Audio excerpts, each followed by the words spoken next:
If you're a journalist and you cover the Middle East, you're going to be accused of bias. It's as simple as that. But it's also very, very complicated. And in a moment, I'll talk with Jeffrey Goldberg about why that is. He's been writing about the Israeli-Palestinian conflict for decades and has been called a self-hating Jew many times. And that's actually one of the nicer emails he's gotten.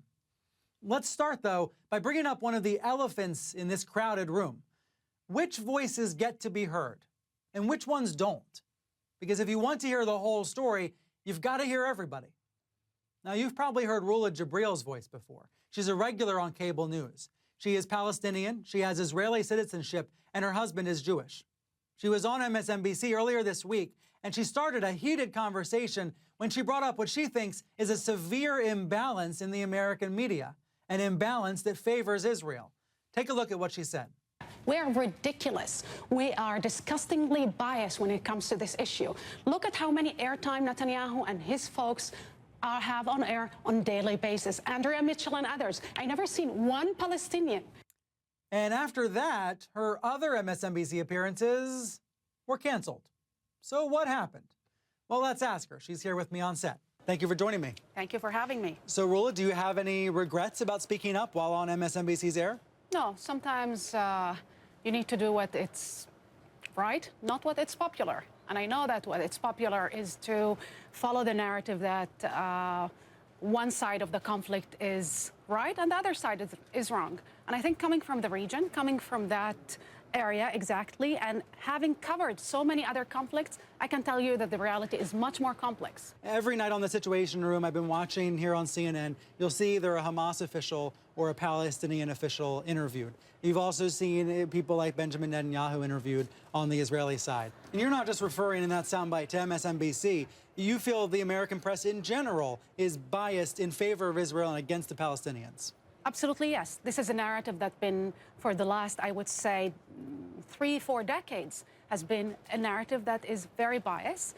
You've been in newsrooms for years. You must have some theories about why there's this imbalance that you see. Look, I just came from a business tour from Europe where I was on air, and I saw how the coverage of the conflict in Gaza. I was also in Israel recently, and I saw how the coverage. I think here there's fear, intimidation, a campaign of intimidation and fear of if you are not aligned, your motives are questions, and your questions if you are anti-Semitic or you are not enough pro-Israeli. And that intimidation comes from where? It comes from it comes from multiple sources. Even if you question that, you are yourself questioned and depicted as Palestinian. You were an MSNBC contributor, though, under contract. Your contract expired last month, yes, which it seems like is just a coincidence from what happened last week. If there is this imbalance, then doesn't your regular appearance on MSNBC show that there are people like you being able to voice these issues? But you can't put me against Israeli official. I am a journalist, and I criticize Hamas as much as I criticize the Palestinian Authority and others. My role is not to defend the Palestinian people. What happened after that appearance with Ronan Farrow? You tweeted, you said on Twitter that your forthcoming appearances were then canceled. Was that because of what you said about MSNBC on the air? Well, they emailed me and asked me if I can be there before Ronan Farrow, and I said absolutely yes. Then immediately after Ronan Farrow, I was canceled. These were appearances the next day. MSNBC yes, claims that they were bumped in order to re-air an interview Chris Hayes had with a 15-year-old Palestinian-American. He was beaten by Israeli forces. That's what MSNBC says. I'm pretty sure that re-airing did not take up all the time that you would have been on Tuesday, but that's just my interpretation of what happened. But beating of a Palestinian, which is a great news story, I think, has nothing to do with what I do. I am an analyst, a foreign policy analyst that happened to understand the region, that speak Hebrew and Arabic, that interviewed officials on both sides. What does have to do with that? So was their statement nonsense? Well, you have to ask them, I think, at this point. I have no idea, but somehow I feel I have complicated feelings about what happened. You were invited back on MSNBC. Later in the week, Chris Hayes brought you on. You were labeled in that segment Palestinian journalist. How did you feel when you saw that graphic on the bottom of the screen?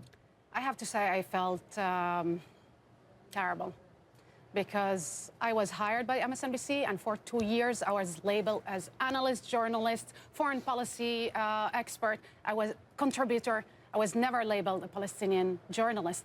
I don't know where you come from exactly, but if somebody will label you I'm United Methodist, and it would be strange to see that on the bottom of the white screen. man, your ethnicity, who does that? Who label people? Or you invite Alan Dershowitz and you label him a Jewish lawyer? Is this how we label people? I think whoever is doing this PR campaign for MSNBC need to rethink these issues. Did I become Palestinian because this way you can describe me as emotional and as biased, and this way can avoid the debate about who is really biased on this issue? I think they need to give these answers, not to me, to their audience. Roula Jibril, thank you for joining me. Thank you for having me. Jibril's opinions are controversial, and after we talked, I thought a lot more about what she said. I think journalists in the region and anchors here in the U.S. would love to interview Hamas leaders, for example, but those are very difficult interviews to get.